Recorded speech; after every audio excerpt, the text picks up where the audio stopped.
पहिल्यांदाच समोर social फाउंडेशनचं session attend करायला लागलं. असे लोक आहेत, मला काहीही माहिती होतं या संस्थेबद्दल आणि मला पहिल्यांदाच ऐकायला पडलेलं आहे.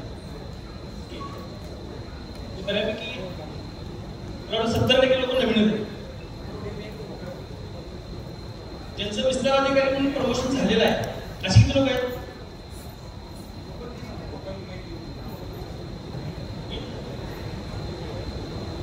बऱ्यापैकी आज काही लोकांनी. ठीक आहे, थँक्यू. छत्रपती शिवाजी महाराज, छत्रपती शाहू महाराजांच्या पदस्पर्शाने विचाराने पावन झालेल्या या कोल्हापूर नगरीमध्ये समाजसेवेचा विचार घेऊन, समाजसेवेची भावना घेऊन, आपला वेळ, पैसा आणि शारीरिक श्रम व कष्ट घेऊन तुम्ही तुमच्या घरातून आज इथपर्यंत कोल्हापूरमध्ये आला. या येण्यामध्ये सुद्धा एक विजय आहे आणि हा विजय खूप महत्त्वाचा असतो, कारण अनेक लोक ह्या सेशनला येणार होते, पण काही तांत्रिक अडचणी आल्यामुळं काही लोकांना येता आलं नाही. लग्नाचा वगैरे सीझन असल्यामुळं काही लोकांना त्यामध्ये इन्व्हॉल्व व्हावं लागलं. तुम्ही भाग्यवान आहात की तुम्हाला आज हा सेशन आणि डिसेंबर महिना जे 2024 म्हणजे 2025 ची सुरुवात आपली जी होणार आहे, त्या प्रशिक्षणानंतर होणार आहे. आपल्या पूर्ण आयुष्याला कलाटणी देणार आहे हे प्रशिक्षण आज तुमच्यासाठी हे ठरणार आणि याची शाश्वती तुम्हाला संध्याकाळपर्यंत येईल. तर एकदा जोरदार टाळ्या होते तुमच्या सोबतसाठी. तुम्ही आज या प्रशिक्षणाला उपस्थित राहिला.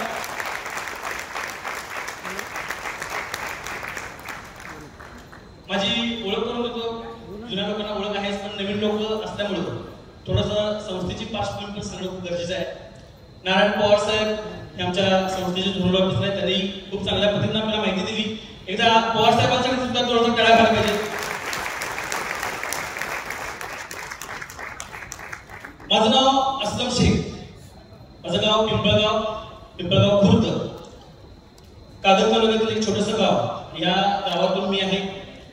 समर्थ सोशल फाउंडेशन ही संस्था गेली 2015 पासून काम करते, पण या संस्थेमध्ये माझी जी एंट्री होती ही 2019-20 ला झाली आणि त्यानंतर माझ्या आयुष्यामध्ये जो काय कायापालट झाला हे भरपूर लोक जिवंत उदाहरण इथे आहेत. त्यांनी पाहिलेलं आहे की माझी सुरुवात आणि आज काय आहे.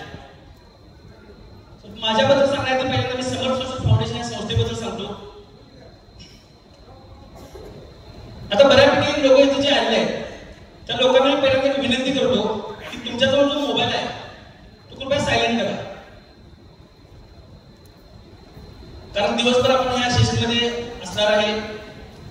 कॉल आले तरी सुद्धा आपल्याला बोलता येणार नाही. त्यामुळं आपण जो काही वेळ इथे येणार आहे तर पूर्णपणे तुम्ही 100% असणं गरजेचं आहे.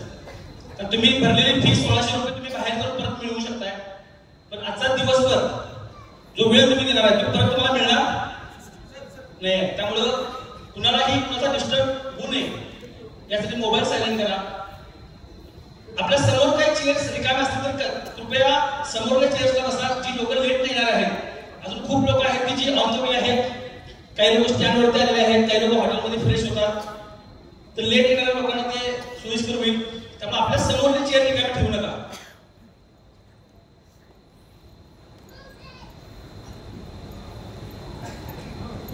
बरं, नवीन जे लोक आलेले आहेत त्यांनी पहिल्यांदाच त्या संस्थेची माहिती घेण्याचा विचार केला.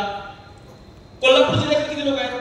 पूर्ण कोल्हापूर जिल्हा नवीन लोकांच्या मध्ये.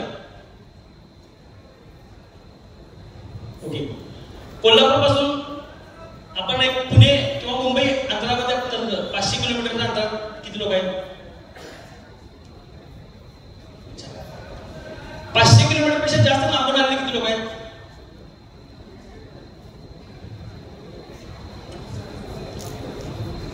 महाराष्ट्राच्या बाहेरून आलेले लोक किती आहेत? महाराष्ट्र के बाहर से आए हुए लोग, हैदराबाद पूरा. और हैदराबाद छोड़कर कहां से? कर्नाटका से. और कहां से? बिदर से. अच्छा, और कहां से? बेंगलोर से, बागलकोट. अच्छा, एकदा ह्या लोकांसाठी जोरदार टाळ्या होऊ द्या.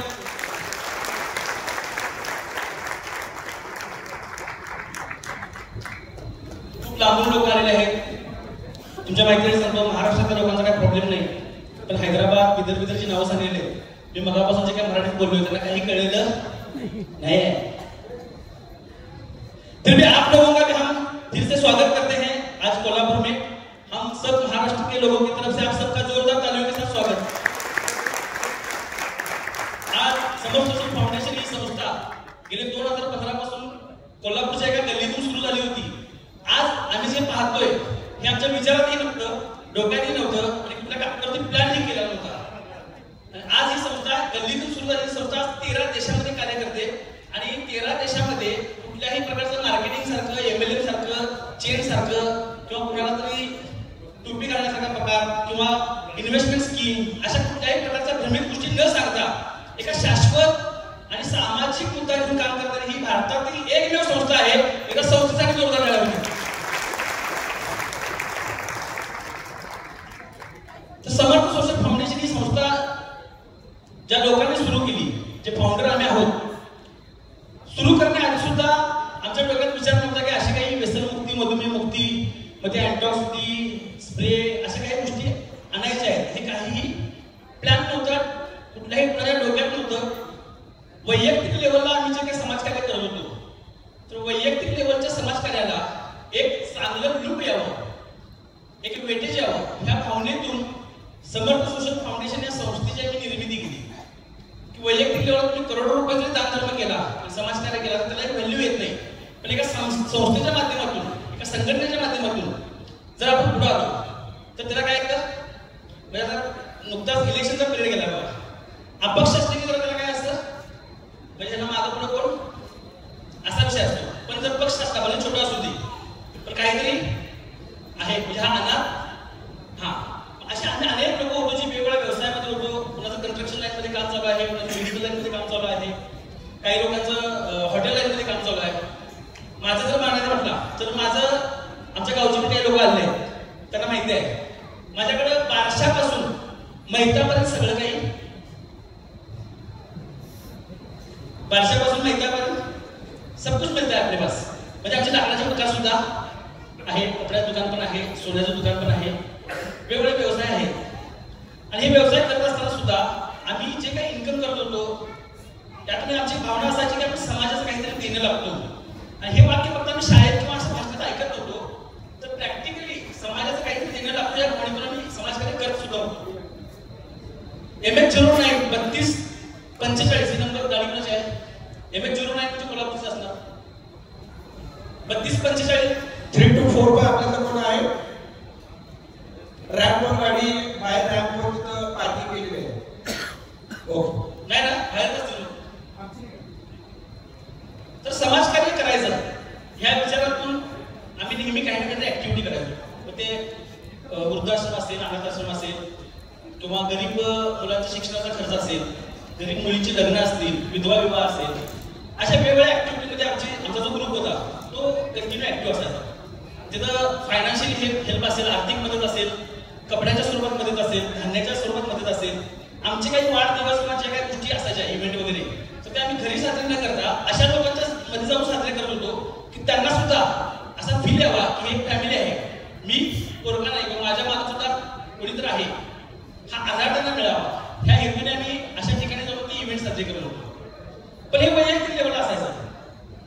त्यातून आम्हाला प्रेरणा मिळाली की चला आपण वैयक्तिक लेवलला करण्यापेक्षा आपण एक संस्था काढू आणि संस्थेच्या माध्यमातून संस्थेला प्रमोट करून काही गोष्टी करू। मग समर्थ सोशल फाउंडेशन ही संस्था सुरू केली आणि मग संस्थेच्या माध्यमातून सुद्धा हेच काम चालू झालं। पण तरी पण एक मनात भरपूर लोकांचं एक होतं की वेगवेगळ्या संस्था मार्केट आहेत, जवळजवळ हजारो लाखो संस्था भारतामध्ये आहेत आणि त्यात मोजक्या संस्था अशा आहेत की त्या संस्थेचं नाव जरी घेतलं तर त्यांचं काम दिसतं, त्यांचा अजेंडा काहीतरी आहे। आणि त्या कामाची जरी आपल्याला समोर एखादं नाव आलं समोर, ते काम जर समोर आलं तर त्या संस्थेचं नाव लगेच दिसतं। म्हणजे त्या संस्था आणि ते काम एकरूप झालेलं आहे आणि त्यामुळे त्यांचा एक ब्रँड तयार झाला।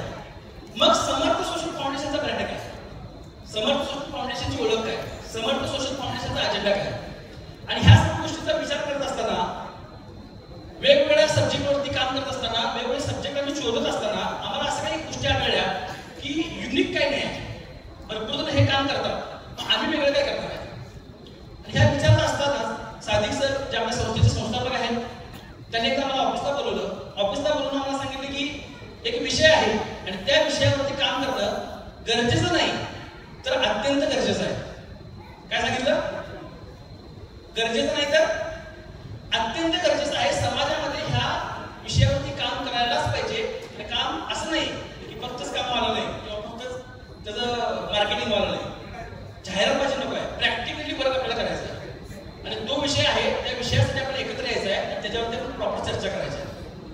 आणि ह्या विषयातून मग आम्हाला पण बाहेर वाटलं बाबा काहीतरी विषय मिळाला, चला ऑफिसला जाऊया.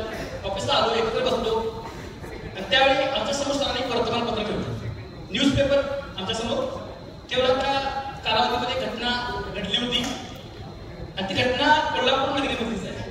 ह्या गोष्टीचं मला जास्त दुःख वाटतं, कारण शाहू महाराजांच्या विचाराची ही नगरी आहे आणि अशा नगरीमध्ये अशा दुर्दैवी घटना ज्या घडतात त्या घडायला नको पाहिजे अशी आमच्या एक मनात ती भावना होती. आणि त्या घटनेने आम्हाला ह्या संस्थेला एक वेगळं वळण दिलं. त्या घटनेमुळं संस्थेला एक विषय मिळाला. त्या घटनेमुळं आज संस्थेची जी काय आम्ही सुरुवातीला छोटंसं बी पेरलं होतं ते रोपटं पण झालं. रोपट्याच्या माध्यमातून आज वटवृक्ष झाला आणि हे वटवृक्ष आहे म्हणून आज आपण इथं आहोत. ती घटना अशी होती, सरांनी मला तो वर्तमानपत्र दिल्यानंतर हेडलाईन होतं. हेडलाईन असं होतं, एका मुलाने दारूच्या नशेमध्ये आपल्या आईचा खून केला. काय केला? आई जागे आहेत ना सगळे? एका मुलाने दारूच्या नशेमध्ये आपल्या आईचा खून केला अशी घटना होती. आणि अशा घटना पाहिल्यानंतर आम्हाला लगेच काय असं क्लिक झालं नाही, कारण अशा घटना रोज येतात ना न्यूजपेपरला, बातमीला, काय बघत असतो. आईने वडिलांनी मुलाला मारलं, मुलाने वडिलांना मारलं, भावाने भावाला मारलं, मित्रात वाद झाला, अशा घटना असतात सारख्या. जर प्रवास होता आमच्या कोल्हापूरमध्ये ती घटना घेतली तिथे पण तो मर्डर झाला, किती 200-300 रुपये झाला. पण अशा काही घटना रोज आम्ही बघत असल्यामुळं त्या गोष्टीचं असं इतकं काय मोठं असं वाटलं नाही की विषय चांगला आहे, व्यसनमुक्ती हा विषय चांगला आहे एवढंच कळालं. पण सरांनी आम्हाला पुढे सांगितले की पूर्ण घटना वाचा. पूर्ण घटना वाचल्यानंतर या घटनेचं काय तुम्हाला कळेल. आणि ती घटना अशी होती, दारूच्या नशेमध्ये फक्त त्या मुलाने आपल्या आईला मारलं नाही, तर मारल्यानंतर छाती पाडून काळीज बाहेर काढली. काय केलं? छाती पाडून काळीज बाहेर काढलं. आणि फक्त काळीज बाहेर काढून तो थांबला नाही, त्याने त्या काळजाचे छोटे छोटे छोटे छोटे तुकडे केले.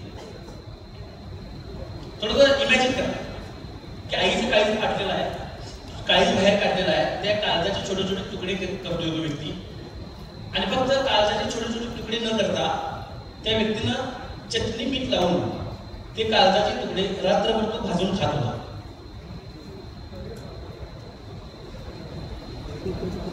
आता त्या गोष्टी पाहिल्यानंतर मला वाटतं की हे खूप मोठं भयानक आहे, म्हणजे विचाराच्या पलीकडे आहे. म्हणजे एकतर आईला मारणं हे सगळ्यात मोठं वाईट कृत्य आहे.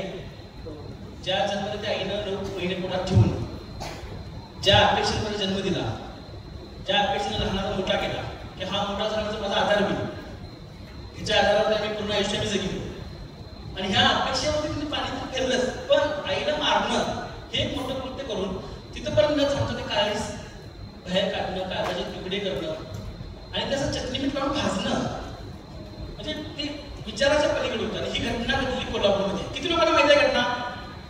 कोल्हापूरमध्ये लोकांना माहिती असेल, कारण हे कोल्हापूरच्या बाहेरच्या लोकांना असं वाटायला नको की आम्ही काहीतरी स्टोरी सांगतो तुम्हाला सांगतोय, कारण हिचं आम्ही भ्रमित गोष्टी सांगत कुठल्याही गोष्टी करत नाही, कारण आपलं मार्केटिंग नाही. तसं जर तुम्ही डोक्यात घेऊन बसला असेल ही MLM असेल, मार्केटिंग असेल, चेन पद्धत असेल, तर इथं जे काय असेल ते शाश्वत आहे. शाश्वत आहे म्हणूनच आपण एवढ्या मोठ्या प्रमाणात इथं आज उभं राहतो. तर ती घटना घडल्यानंतर सगळ्यांच्या डोळ्यात पाणी आलं, काळीज आमचं असं चढ झालं की बाबा एवढं इतकं भयानक कसं काय होऊ शकतं. त्या व्यक्तीला पण नंतर जेलमध्ये टाकण्यात आलं. 6 महिने 8 महिने जेलमध्ये गेल्यानंतर तो व्यसनमुक्त झाला. तिथे दारू मिळालं नाही त्याला पहिला, म्हणजे तो व्यसनात बाहेर पडला. आणि ज्यावेळी पत्रकारांनी त्याला विचारलं की आईला मारलास, काळीज बाहेर काढलास, भाजून खालास, एवढं तुझं आणि आईचं वाईट काय होतं, इतनी दुश्मनी क्या थी माँ के साथ? तर त्या व्यक्तीचं एक उत्तर होतं, माझं वाईट काय नव्हतं, पण मी दारूच्या नशेत होतो आणि नशेत मी काय करतोय याची मला जाणीव होत नव्हती, मला कळत नव्हतं, कारण मी कुठल्या अवस्थेत होतो, त्या व्यसनाच्या अवस्थेत होतो, नशेच्या अवस्थेत होतो. आणि आज त्या गोष्टी मला आठवल्यानंतर माझं स्वतःचं डोकं फोडून घ्यावं, स्वतः संपवावं असं माझ्या मनात विचार येतो. आज रडून आणि आज आई म्हणून आई परत येणार नाही. घटना घडली काय परत बदलू शकणार नाही. त्यावेळेला आम्ही सर्वांनी एकमताने निर्णय घेतला की चला, समाजामध्ये व्यसनाचं प्रमाण इतकं वाढलेलं आहे की आज ह्या व्यसनामुळे अनेक लोक आपलं नाव खराब करून घेतात, कौटुंबिक सगळं वातावरण बिघडवतात, आपल्यासोबत आपल्या आई वडिलांची सुद्धा आकृती घालवतात. ज्या वडिलांनी गावामध्ये पद निर्माण केले असते तर ही बारावर जाऊन दारूच्या दुकानात जाऊन ती पद सुद्धा काय करतात घालवतात आणि ह्या गोष्टीची लाज त्या आजूबाजूच्या पेक्षा जन्मदात्या आई वडिलांना वाटत असते की असा मुलगा आमच्या घरात जन्मला पण नाही जन्मला असता तरी चालला असतं तो हा मरावा अशा काही लोक देवाजवळ प्रार्थना करतात अशी परिस्थिती मार्केटला आहे आहे का नाही आणि आज समाजामध्ये जर बघितलं तर अंध व्यक्तींना मदतीची गरज आहे अपंग व्यक्तींना मदतीची गरज आहे आर्थिक कमकुवत असलेल्या लोकांना सुद्धा मदतीची गरज आहे अशा ठिकाणी मदत करणारे लोक आहेत पण एखादा व्यक्ती जो व्यसनात आहे आणि व्यसन करून कुठेतरी रस्त्यावर झोपलाय तर अशा व्यक्तीला पण मदत करता घ्यावं पण खऱ्या अर्थानं अशा व्यक्तीला मदतीची गरज आहे त्याला फक्त ते व्यसन ही एकच गोष्ट त्याची कीड आहे ती एक कीड जर बाजूला काढली तर त्याच्या एवढा चांगला मित्र होऊ शकत नाही कारण त्यांच्याकडे कसं आहे व्यसनाच्या आहारी जाऊन काही अशा क्वालिटीज त्यांच्यात निर्माण झालेल्या असतात की त्या क्वालिटीज नॉर्मली एज्युकेटेड लोकांच्या मध्ये नसतात सोपं सांगू का तुम्हाला सायंटिस्ट आणि त्यांच्यात फक्त एक दूरचा फरक असतो एवढे प्रयोग ते करतात ते पैसे मागण्यासाठी असतील किंवा दारू कुठेतरी पाजावी म्हणून असतील इतके प्रयोग ते करत असतात आणि इतके भयानक ते अशी खोटं बोलत असतात की ते खोटं बोलून वाटत नाही खतरनाक अशा काही स्टोरी आहेत आणि आम्ही ते पाहिजे ते लाखो लोकांना व्यसनमुक्त करत असताना ह्या काही घटना आमच्या समोर घडलेल्या आहेत पण इतक्या लोकांना फेस केलेला आहे आम्हाला पण वाईट पडतं की एक चांगला व्यक्ती चांगला घरातला व्यक्ती आज ह्या लेवलला येतो कशामुळं व्यसनामुळं मग त्यावेळी निर्णय घेतला की व्यसनमुक्ती ह्या विषयाशी आपण जुळून काम करूया आमच्यामध्ये पण डॉक्टर नव्हतं त्यामुळे आम्ही औषध देणं किंवा प्रॅक्टिकली काही वर्क करून त्या व्यक्तीला व्यसनमुक्त करणं ह्या गोष्टी थोड्याच्या बाजूला ठेवल्या आणि प्रबोधन हा पर्याय आम्ही निवडला कारण आमच्यामध्ये डॉक्टर नसल्यामुळे ते रिस्क घ्यायला तयार नव्हतं आणि प्रबोधनात्मक लोकांना भेटणं त्यांना एकत्र बसवणं ग्रुप काउन्सिलिंग करणं वन टू वन काउन्सिलिंग करणं आणि ह्याच्या माध्यमातून त्या लोकांचं मन परिवर्तन करण्याचा आम्ही प्रयत्न करत होतो आणि असं सुरुवातीचे 2 ते 2.5 वर्ष आम्ही पूर्ण महाराष्ट्रभर पूर्ण गाव असतील जिल्हा असेल तालुका असेल अनेक मोठमोठ्या शाळा असतील सत्संग असेल काही सप्ताह असतील अशा ठिकाणी जाऊन त्यांच्याकडून 1 तास 2 तासाची वेळ घेऊन व्यसनमुक्तीचे आम्ही लेक्चर देतो बऱ्यापैकी तुम्ही ज्या भागात मला त्या भागात सुद्धा आमची लेक्चर झालेले आहेत अनेक ठिकाणी बाटली आडवा वगैरे असे आंदोलन वगैरे होत होती यामध्ये सुद्धा काही आमची लोक सहभागी असायचे अशा वेगवेगळ्या गोष्टी आम्ही करत लोकांना व्यसनमुक्तीची जाणीव करून देतो खऱ्या अर्थानं व्यसनमुक्ती होणं गरजेचे आहे आणि या 2-2.5 वर्षामध्ये जवळजवळ 86,000 पेक्षा जास्त लोकांचं आम्ही काउन्सिलिंग केलं आहे किती लोकांचं 86,000 पेक्षा जास्त लोकांचं काउन्सिलिंग केलं पण ज्यावेळी 2.5-3 वर्षाचा कालावधी गेल्यानंतर त्यातल्या काही 100 लोकांना आम्ही कॉल केला की बाबा खरोखरच ती जी लोक आम्हाला म्हणत होती की आज तुम्ही आमचे डोळे उघडला आज तुमच्या लेक्चरमुळं मला जाणीव झाली आणि मी आता इथून पुढे व्यसन करणार नाही काही लोकांनी आईची शपथ खाली काही लोकांनी बायकोची काही लोकांनी तर मुलाच्या डोक्यावर हात टाकून सांगितलं की आजपासून मी व्यसन करणार नाही पण त्यांना हे माहिती होतं की व्यसन त्यांच्या आता कंट्रोलमध्ये नाही ती कंट्रोलच्या बाहेर गेलं आहे तिने कितीही शपथ काढल्या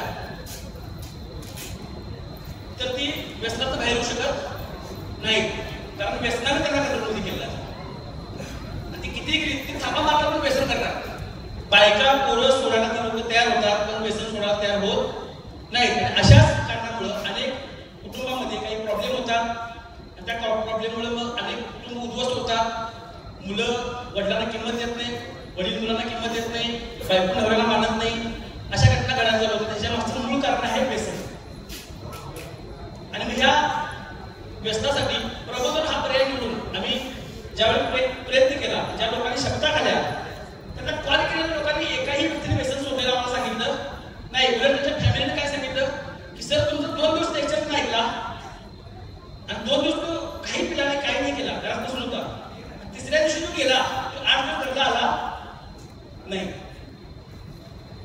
अशा काही लोकांचे रिप्लाय आले मग औषधाचा पर्याय निवडायचा म्हटला औषध मार्केटला भरपूर आहे गोळ्या आहे पावडर आहे लिक्विड आहे झाडपाल्याचे औषध आहेत काही ठिकाणी माळ घातली जाते काही ठिकाणी अंगारा दिला जातो काही ठिकाणी पेढे चालले जातात काही ठिकाणी पाणी दिलं जातं असे भरपूर काही पर्याय मी बघितलेले आणि ह्या पर्यायामध्ये मॅक्सिमम वेळा काय होतं की व्यसन करून ज्या व्यक्तीची आर्थिक कंडिशन खराब असते डायजेशन सिस्टम त्याची बिघडलेली असते एखादा औषध सेवामध्ये गेलं तर त्या औषधावर त्याला काय होतं रिॲक्शन होतं साईड इफेक्ट म्हणता येत नाही, कारण औषध वाईट नसतं, त्या व्यक्तीची बॉडी त्या औषधाला मॅच होते. मग त्याला रिॲक्शन होतात, उलट्या होणं, आतडी दुखणं, लिव्हर खराब होणं, किडनॅप फेल होणं, काही लोकांना अटॅक येणं, काही लोक जगावली सुद्धा. आणि ह्या लोकांची तशी कंडिशन असते, कारण ह्यांची डॅम्पी कधी मोडल हे सांगता येत नाही. आणि अशा मोडणाऱ्या डॅम्पीवर जर आमचा कावळा जर बसला तर तिची जबाबदारी कोण घेणार? म्हणून आम्ही तो पर्याय न निवडता प्रबोधनात्मक काम चालू केलं. आणि योगायोगाने आम्हाला डॉक्टर BS माने हे भेटले, जे सायंटिस्ट आहेत. त्यांनी वेगवेगळे असे फॉर्म्युले बनवले वेगवेगळ्या व्याधीवरती. आणि व्यसनमुक्ती हा विषय जर त्यांना आम्ही सांगितला आणि आम्हाला नेमकं काय पाहिजे ह्या गोष्टी सांगितल्यानंतर त्यांनी एक फॉर्म्युला बनवला, बी अनलिको स्प्रे, म्हणजे जो पहिल्या नंबरचा फोटो आहे तो. त्या फॉर्म्युलाचं वैशिष्ट्य असं आहे की त्याचा रिझल्ट 15 मिनिटात आहे, तुला त्रास नाही, साईड इफेक्ट नाही. ह्या गोष्टी पाहिल्यानंतर आम्हाला पण बरं वाटलं. आम्ही डेमो द्यायला चालू केले आणि तुम्हाला सांगायला अभिमान वाटेल, ह्या स्प्रेच्या माध्यमातून 4.5 लाखपेक्षा जास्त लोकांना आपण प्रॉपर व्यसनमुक्ती केलेलं आहे. त्यानंतर व्यसनमुक्तीचं काम चालू असताना आमच्याबरोबर जवळजवळ 4,500 ते 5,000 डॉक्टर जुळले. आज तुम्ही ज्या पद्धतीने प्रशिक्षण आलेला आहात असे प्रशिक्षित 25,000 ते 30,000 PR आमच्यासोबत काम करतात. आमच्यासोबत जवळजवळ 200 ते 250 सामाजिक संस्था, मोठमोठ्या संघटना आमच्याबरोबर जुळलेल्या आहेत, ते आमच्यासोबत काम करतात. जवळजवळ 27 आध्यात्मिक मठावर आमचं काम चालू आहे. जे वेगवेगळे महाराज आहेत, जे कीर्तनकार आहेत, ते सुद्धा आमचं काम करतात. आमचं स्वतःचं शिवशंभू निवासी व्यसनमुक्ती केंद्र सुद्धा आहे, की जिथं जास्त अल्कोहोलिक जो असतो, म्हणजे स्प्रे देऊन सुद्धा व्यसन सोडणार नाही अशी कंडिशन एखाद्याची असेल, किंवा त्याने मनाला असा ठाम निर्णय घेतलाय, तुम्ही मला स्प्रे मारा नाही तर स्प्रेच्या बॅरलमध्ये बुडवा, मी व्यसन सोडणार नाही, अशा व्यक्तीला मी काय करतो, निवासी केंद्रात ठेवतो. तर आमचं स्वतःचं निवासी व्यसनमुक्ती केंद्र सुद्धा आहे. या सर्वांच्या मदतीने आजपर्यंत आपण खूप मोठ्या प्रमाणात व्यसनमुक्तीचं काम केलेलं आहे. लॉकडाऊनच्या काळामध्ये डायबिटीज हा विषय समोर आला. त्यानंतर डायबिटीसशी रिलेटेड जेवढ्या काही गोष्टी आहेत, जॉईंट पेन असेल, सेक्शुअल प्रॉब्लेम असतील, अनेक ज्या वेगवेगळ्या व्याधी आहेत त्याच्यावर त्यांनी काम चालू केलं. आणि त्याचनुसार एक करत निसर्गाने आम्हाला 5 अभियान दिले. यामध्ये पहिलं अभियान जे आमचं प्रामुख्याने आहे ते व्यसनमुक्ती अभियान, दुसरं अभियान जे आहे ते मधुमेहमुक्ती अभियान, त्यानंतर वेदनामुक्ती अभियान, रोगमुक्ती अभियान आणि शिशुरक्षा, म्हणजे लहान मुलांची शारीरिक, मानसिक आणि बौद्धिक जो विकास झाला पाहिजे ह्यासाठी शिशुरक्षा अभियान, अशी 5 अभियान घेऊन आज पूर्ण भारतभर आम्ही काम करत होतो. त्यानंतर फॉरेनची एक कंपनी होती ज्यांचे 13 देशांमध्ये आउटलेट आहेत, त्यांनी आमचे काही फॉर्म्युले बघितले, घेतले आणि फॉर्म्युलाचे रिझल्ट पाहून त्यांनी कॉपी बनवण्याचा प्रयत्न पण केला, पण ते बनवू शकले नाहीत, कारण आपला फॉर्म्युला हा मोनोपोली आहे. आपले जेवढे काही फॉर्म्युले आहेत त्याचे मोनोपोली रजिस्ट्रेशन आपण केलं असल्यामुळं ते फॉर्म्युले पुढे लीक होत नाहीत. त्यामुळे अभिमानाची गोष्ट आहे की हे फॉर्म्युले आपल्याशिवाय कुणाकडेही मिळत नाही. त्यामुळे नाही मिळत त्यांना आमच्यासोबतच जुळावं लागलं. आणि आज 13 देशांमध्ये त्यांच्या माध्यमातून आणि आमच्या सगळ्यांच्या माध्यमातून हे काम प्रॉपर सुरू आहे. आज तुम्ही जी काय माहिती घेण्यासाठी आला आहात, तुम्हाला माहिती पाहिजे की मी अशा एका मोठ्या संस्थेबरोबर जोडतोय की जी एवढ्या लेवलला गेलेली आहे. ही सुरुवात नाही, तर ऑर्डर ही सगळ्या काही गोष्टी झालेल्या आहेत, फळं लागलेल्या आहेत. फळं फक्त घ्यायचे आणि तुम्ही खायचं आहे. तर सुरुवातीला जे काही बीज रोवणं, त्याला खतपाणी करणं, झाड मोठं करणं, ह्या सर्व क्रिया झालेल्या आहेत. म्हणजे रस्ता करताना जशा खाली फाउंडेशन केला जातो ते करण्याचं काम, त्याचा स्ट्रगल, ह्या सर्व गोष्टी झालेल्या आहेत. आता हायवे आहे, नवीन येणाऱ्या व्यक्तीसाठी खूप चांगली ऑपॉर्च्युनिटी आहे की आल्या तू पहिल्या दिवसापासून स्टार्ट करू शकतो. सुरुवातीला असं नव्हतं, हे काम कसं करायचं आहे, काय करायचं आहे, अडचणी काय काय, ह्याच्यावरती आमचा भरपूर कालावधी गेलाय. तो कालावधी तुमचा राहणार नाही. ज्यावेळी ह्या सर्व गोष्टींची माहिती मला मिळाली, मी 2019 या संस्थेसोबत जुडलो आणि माझं जुडण्यामागचं मला कुतूहल वाटतंय, कारण मी सुरुवात केली आणि पूर आला कोल्हापूरमध्ये. त्यामध्ये जवळ 2-3 महिने आमचं काम थांबलं आणि त्यानंतर मग आम्ही सुरुवात केली, तोपर्यंत कोरोना आला. आणि या कोरोनामध्ये एक प्लस पॉईंट झाला की माझं ज्वेलरीचं पण काम असल्यामुळं ऍडव्हर्टाईज कशी बनवायची, फेसबुक, युट्यूबवर काय काय गोष्टी करायच्या, ह्या थोड्या गोष्टी आम्हाला माहिती होत्या. घरी बसून करायचं काय या विचारातून आम्ही मोबाईलच्या माध्यमातून हे काम चालू केलं. आणि त्यानंतर संस्थेला एक अशी ग्रीप मिळाली की घरी बसून हे काम करता येतं याची जाणीव झाली.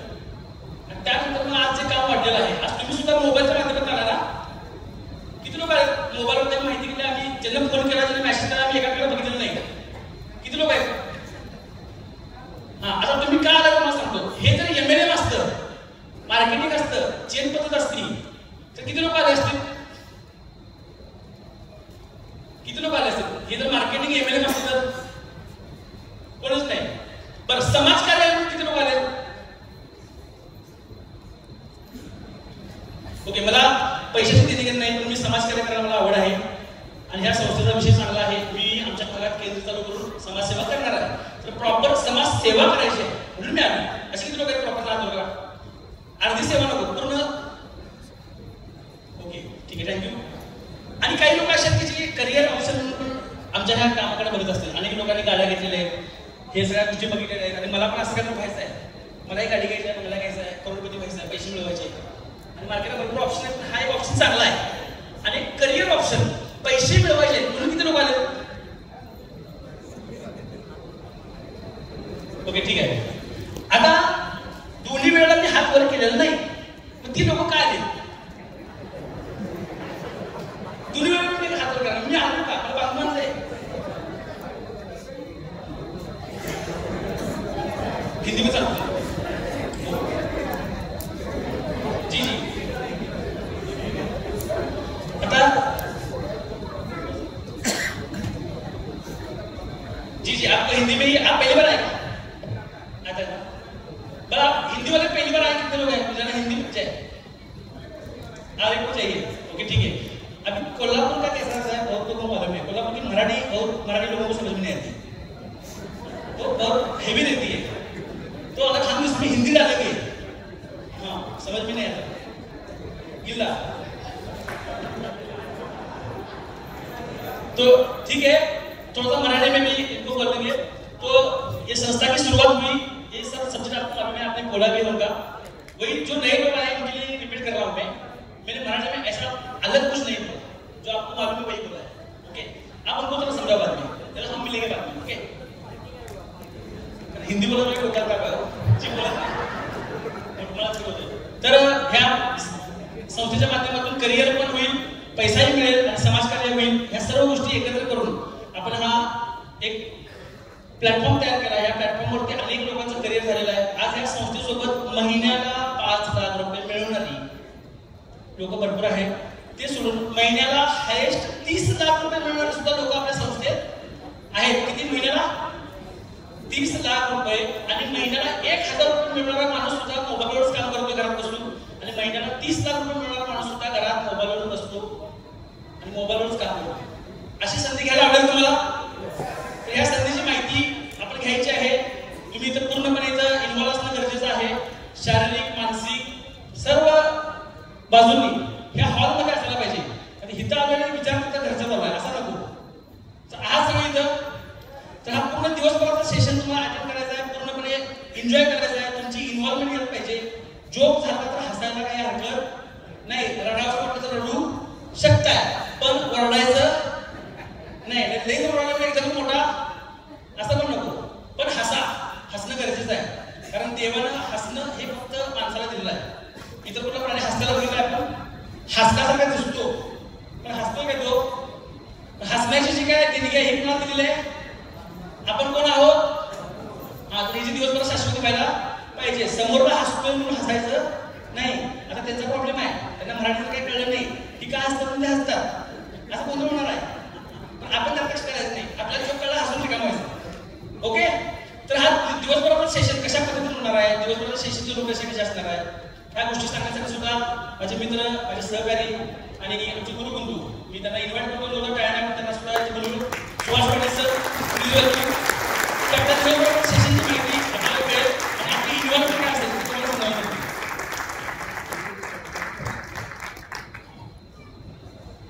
नमस्कार. नमस्कार. असलम सरांनी मला ह्या ठिकाणी सोडलं की मला त्या ठिकाणी जावं लागते बघा. तर मोबाईल सगळ्यांचे चालू असतील असं मला वाटत नाही, कारण की असलम सरांनी तुम्हाला सांगितलं असं की मोबाईल स्विच ऑफ करायचे. स्विच ऑफ केलेत का? केलेत का? नाही, 4 लोकांचा आवाज होते. बरं, हॉटेल ॲट्रियाला किती लोक गेले होते? हात वरती करा. हॉटेल ॲट्रियाला किती लोक गेले होते?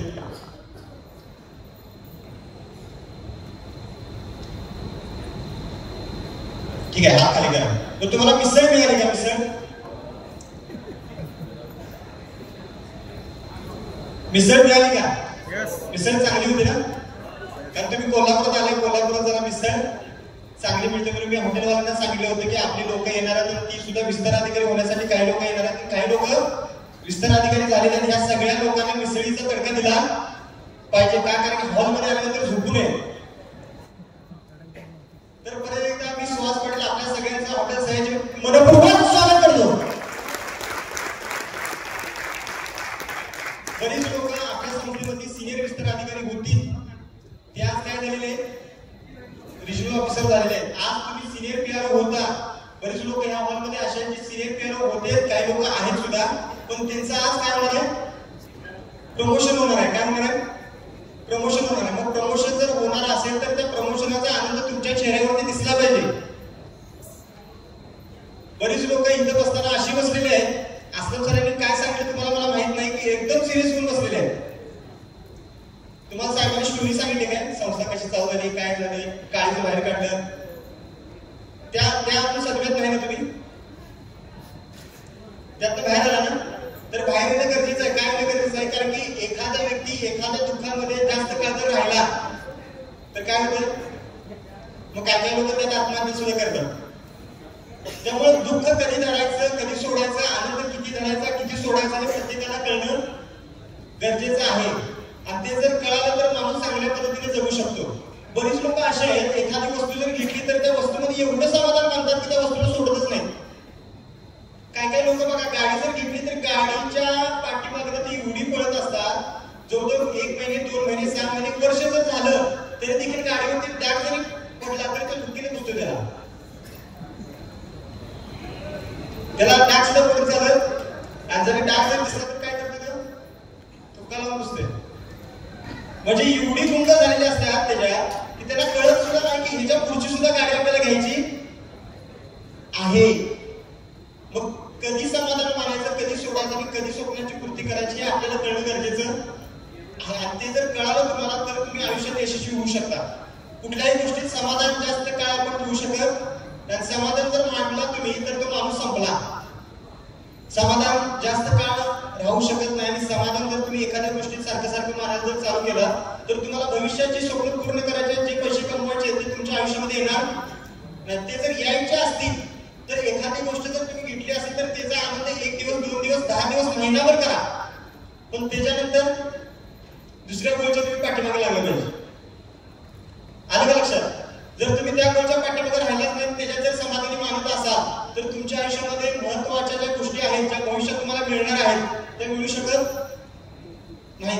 आज टाटा हा व्यक्ती अशी होते की तिने एवढा मोठा कारभार करून ठेवला, त्यांच्या पश्चात सुद्धा अजून चालू आहे. पण ते जर म्हटले असते की नाही आता एक गाडी काढली आहे इंडिका मी आणि तीच गाडी काय आहे तशी कंटिन्यू ठेवतो, तर ते यशस्वी झाले असतात का? तुम्ही बघा, टाटाच्या दर महिन्याला वेगवेगळ्या कुठल्या तरी गाड्या येतात. टाटाच्या वेगवेगळ्या गाड्या येतात का? बघितलं का तुम्ही? का असं का करतात ती?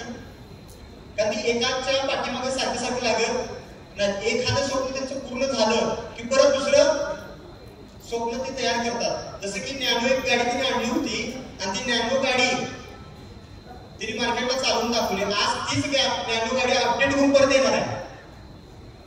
तीच नॅनो गाडी अपडेट होऊन परत येणार आहे. तसं आज तुम्ही सिनियर पीआरओ होता, तुम्ही डीओ झालेले आहात.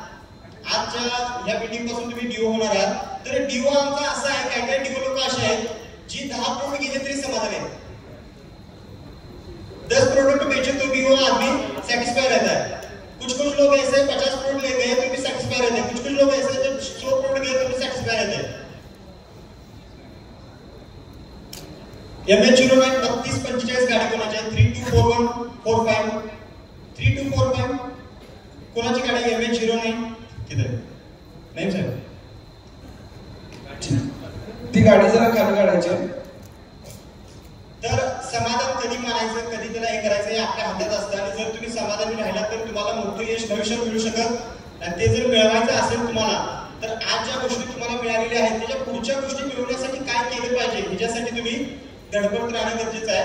आणि जर ते तुम्ही धडपडत राहिला तर तुम्हाला भविष्यात चांगल्या गोष्टी मिळत राहतील. जर तुम्ही धडपडलाच नाही, हाय त्या गोष्टी जर समाधानी मांडला तर जेवढा आहे तेवढंच तुम्हाला मिळेल.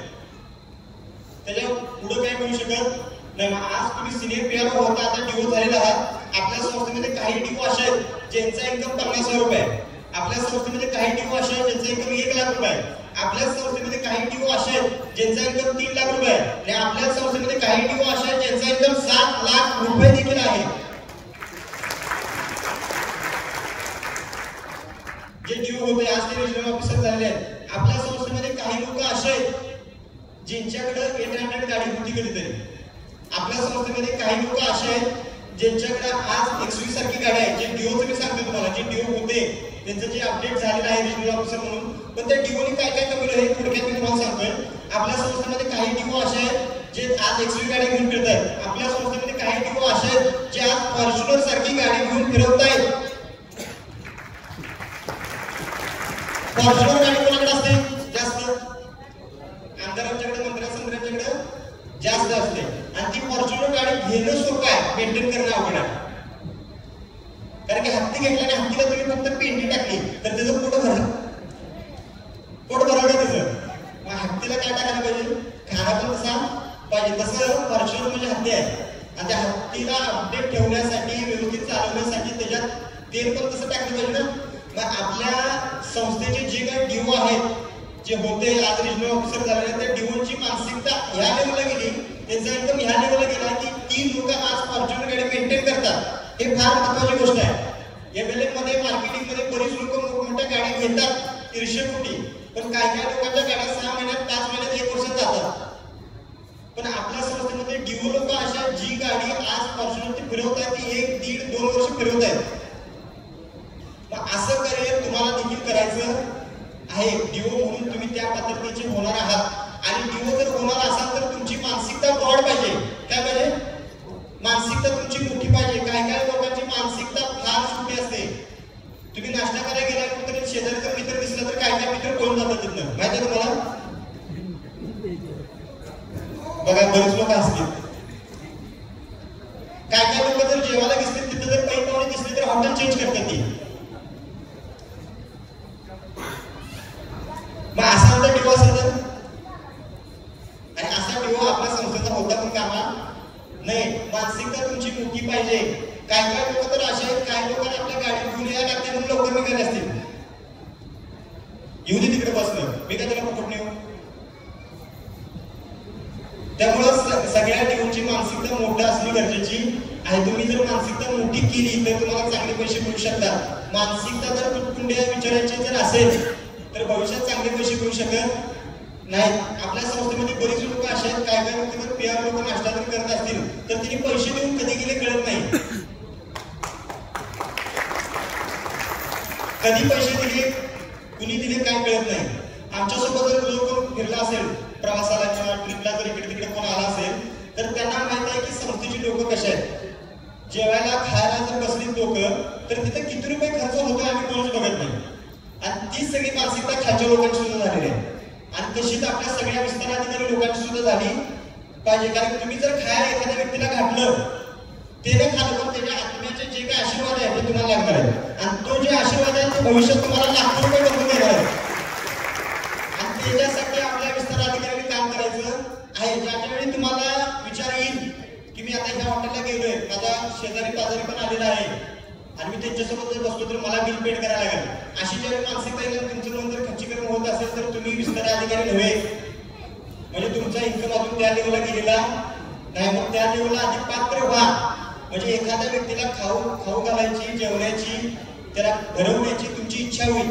आणि काही लोकांची मानसिकता अशी असते, सांगतो मी तुम्हाला, भले तिला लाख रुपये, 2 लाख, 3 लाख, 4 लाख, 5 लाख देखील मिळाले तरी देखील तो खाया घालत नाही काय लोकांना. अशी पण काही बाजार आहेत.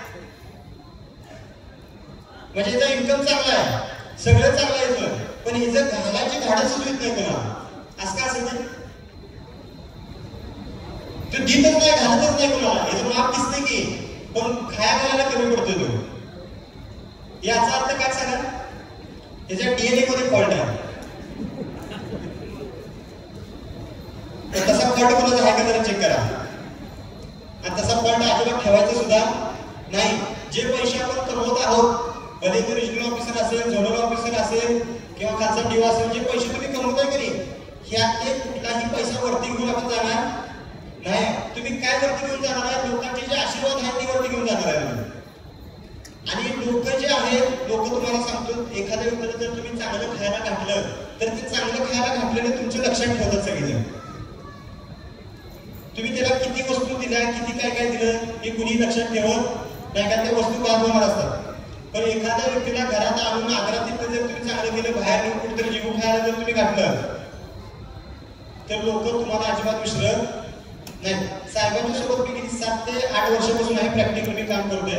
त्याच्या आधीपासून 3 ते 4 वर्षापासून साहेबांना मी ओळखतोय. पण साहेबांना जी लोक ओळखतात ती साहेबांना खाद्यमंत्री म्हणतात. काय म्हणतात? खाद्यमंत्री. का सांगा? कारण साहेब कुठे जरी गेले आणि किती जरी लोक असले तर त्या सगळ्यांना जीव खायला घालतात.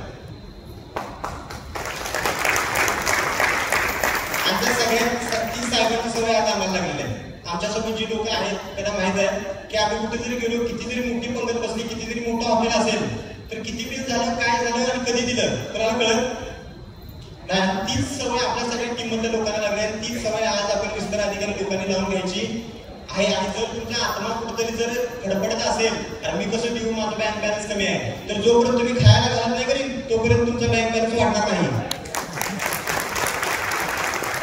जोपर्यंत तुम्ही खायला घालत नाही लोकांना तोपर्यंत तुमचा बँक बॅलन्स वाढणार नाही. आज सयाजी हॉटेलमध्ये आज तारीख किती आहे बघा, 8 तारीख आहे. 8 तारखेला मी तुम्हाला हॉटेल सयाजीमध्ये सांगतोय की जोपर्यंत तुम्ही लोकांना खायला घालत नाही, चांगल्या भावनेने म्हणतोय मी, हा एक महत्वाचा शब्द आहे, चांगल्या भावनेने. नाहीतर घरात आला तुम्ही जेवायला घातला तुम्ही अरे किती सपले की राव उठते का नाहीये असं म्हणून जर खायला घातलं तर खायला घातलेलं सगळं गेलं. कुठे गेलं? तर जे तुम्ही घालताय लोकांना ते सुद्धा चांगल्या भावनेनं घातलं पाहिजे. आमच्यामध्ये पहिले जे आपले विस्तार अधिकारी होते, हमारे संस्था में एक विस्तार अधिकारी थे, अभी भी है, वो काम कर रहे हैं. तो वो विस्तार अधिकारी ऐसे हैं जिनके अगर आप घर में जाओ, किसी भी कार्यक्रम में जाओ, आपको उठने ही नहीं देते. जब तक आपका पेट फट नहीं जाता आप उठ ही नहीं सकते. जैसे हमारे विस्तार अधिकारी थे, आप रीजनल ऑफिसर बन चुके हैं, उनको मैं उठाना चाहूंगा. सागर चव्हाण रशीद नायकवडे है क्या? सागर चव्हाण रशीद नायकवडे है? ऐसा जरा जोर का बसा. त्यांच्या घरी तुम्ही कधीही खायला जावा, कितीही मटण असले, कितीही काय असले, जोपर्यंत तुमचं पोट फुटत नाही तोपर्यंत होतच नाही ते. और काल आम्ही जेवायला गेलेलो, कल हम गए थे सागौर में, तो इन्होंने बकरा काटा था. काटने के बाद हमें बुलाया खाना खाने को. खाना खाने को जाने के बाद हमें पता चला कि इन्होंने हमारे लिए आधा किलो सेपरेट रखा है. अर्धा किलो मटन सेपरेट काढून ठेवलेली आणि जोपर्यंत आमचं पोट भरत नाही तोपर्यंत वाढत होते. साहेब म्हटले आता बास करा, उद्या मीटिंग आहे नाही तर कार्यक्रम होईल माझा. आणखी आता आपल्याकडे झोनल मॅनेजर आहे रफिक साहेब म्हणून नाव माहिती सगळ्यांना. रफिक साहेबांच्या कधीही तुम्ही घरी जावा, ते जोपर्यंत तुम्ही सॅटिस्फाय होत नाही, खाया जेव्हा जोपर्यंत घालता तोपर्यंत सोडत नाही तुम्हाला. आणि आमच्या तुम्ही कधीही जरी चहा पाण्याला जरी आला तर प्रत्येक व्यक्तीच्या झोनल ऑफिसरच्या, रिजनल ऑफिसरच्या घरात तुम्हाला काजू बदाम पिस्ता दिसणार. काय काय लोक अशा काजू बदाम पिस्ता जरी असला तरी पोरांच्या पासून लपवून ठेवतात. आणि ते घरात आणलंच कशाला मग? तू तरी खा. ते लपवून ठेवायचं आणि मग त्याला मुंग्या लागल्या की टाकून द्यायचं. मग असला विस्तार अधिकारी आपल्या संस्थेला बनवायचा नाही का? तसं बनणार आहे का? अजिबात तसा विस्तार अधिकारी आम्हाला नको आहे. भविष्यात तुमच्या प्रत्येकाच्या गाडीमध्ये काजू पिस्ता बदामच्या डब्या दिसल्या पाहिजेत आम्हाला. असा विस्तार अधिकारी आम्हाला बनवायचा आहे आणि त्या दृष्टिकोनातून आपण प्लॅनिंग करणार आहे. आज जो विस्तार अधिकारी बनने के लिए लोग आए हैं और जिनको लगता है कि मैं विस्तार अधिकारी करके अच्छा पैसा कमाना चाहता हूँ, क्योंकि पहले जो था सब सामाजिक टच था, सोशल टच था, लेकिन आप इससे आगे कारपोरेट लेवल का काम होने वाला है संस्था, हमारी संस्था में. तो कारपोरेट लेवल में जो लोग जैसे जैसे पैसे कमाते हैं वैसा ही पैसा आप सभी लोग कमाने वाले हो. लेकिन कमाने के लिए आप सभी की मानसिकता अच्छी होनी चाहिए. मानसिकता फार महत्वाची आहे. मानसिकता गरिबीची पण असू शकते आणि मानसिकता श्रीमंतीची पण असू शकते. त्या दोन्ही सगळ्या मानसिकतेत आहे. गरीब माणूस असेल तरी तो रडत बसतो आणि काही श्रीमंत लोक असतील तरी ते रडत बसतात. म्हणजे सगळा खेळ कशावरती डिपेंड आहे? मानसिकतेवर डिपेंड आहे. त्यामुळे सगळ्या लोकांची मानसिकता चांगली असणे गरजेचं आहे. ठेवाल का? ठेवाल ना? आणखी की ज्या संस्थेशी तुम्ही जुडलेला आहात, ज्या सामाजिक कार्यासाठी तुम्ही जुडलेला आहात आणि जे समाजकार्य भविष्यात घेऊन तुम्हाला चांगल्या पद्धतीने करायचं आहे, हे समाजसेवक समाजाचं काम किंवा आर्थिक मोबदल्याचं जे काम आहे ते अशा लोकांच्या हातात आहे जी लोक खरोखर मनानं, भावनेनं आणि आत्म्याने चांगले आहेत. ज्या लोकांच्या सोबत तुम्ही जुडलेला आहात ती लोक मनानं, भावनेनं, आत्म्याने चांगले आहेत. त्या लोकांना अध्यात्माचा सुद्धा जोड आहे आणि अशा लोकांच्या सोबत तुम्ही जुडलेला आहात. त्यामुळे तुमचं कोणाचंही नुकसान होणार नाही. बरीच लोक असे आहेत की कंपनी एका ठराविक लेवलला गेली की पळून जातात. तुम्ही बघितलं असेल ना, कंपनी एका ठराविक लेवलला गेली की पैसे सगळे घ्यायचे आणि दुबई गाठायचे. तर तसं तुम्हाला आपल्या संस्थेमध्ये कुठलीही लोक भेटणार नाहीत. बरीच लोक अशी पण म्हणतात की ज्या ज्या कंपन्या मोठ्या झाल्या त्या सगळी लोक दिल्लीची, पंजाबची ह्या भागातली होते. आणि तुम्ही बरीच चेअरमन सुद्धा अशी बघितली असतील, शर्मा, वर्मा अशी सगळी तुम्ही चेअरमन बघितले असतील. पण कोल्हापूरमधली पहिली सामाजिक संस्था अशी आहे ज्या संस्थेमध्ये आज Mercedes, Gloster, Fortuner, even range rover देखील आलेले आहे. मग विचार करा, सामाजिक संस्थेमधल्या चेअरमनच्या आणि संचालक लोकांची काय मानसिकता असेल. आणखी तुम्हाला सांगतो, जे तुम्ही सगळे बसलेले आहात, तुम्ही काय ना काहीतरी मिळवण्यासाठी आपल्या संस्थेमध्ये आलेला आहात. तुमचं काय ना काहीतरी इंटेन्शन आहे म्हणून तुम्ही आपल्या सामाजिक संस्थेमध्ये जुडलेला आहात. मी माझं तुम्हाला सांगतो, सामाजिक संस्थेमध्ये जुडण्याच्या आधी मी कॉलेजचा स्टुडंट होतो. एक पार्ट टाइम काम पण करायचो तो एमएलएम मार्केटिंग कंपनीमध्ये. आणि ते काम करत करत सामाजिक माझी ओळख झाली आणि ती काही काळानंतर कंपनी कोलॅप्स झाली. वयाच्या 21व्या वर्षी जवळजवळ 25 ते 30 लाख रुपये माझ्या अंगावर आले. वयाच्या 21व्या वर्षी 25 ते 30 लाख रुपये माझ्या अंगावर आले. कारण ती कंपनी होती इन्व्हेस्टमेंट सेक्टरची. आणि असं असताना देखील आम्ही लोकांना भेटायचं, डायरेक्ट घरी जायचं त्यांच्या. कारण ती इन्व्हेस्टमेंटची कंपनी असल्यामुळे आम्ही छात्या पडवलेल्या की कंपनीचं काय करू दे, पण जोपर्यंत मी आहे तोपर्यंत तुझे पैसे बुडणार. आणि खरंच कंपनी बुडली गेला. मग बुडल्या लोक आम्हाला सोडतील का? पण साहेबांनी आम्हाला ट्रेनिंग दिलं, कंपनी बुडू दिला तर काय करू दे, लोक आपल्या घरला यायचा कामा नाही.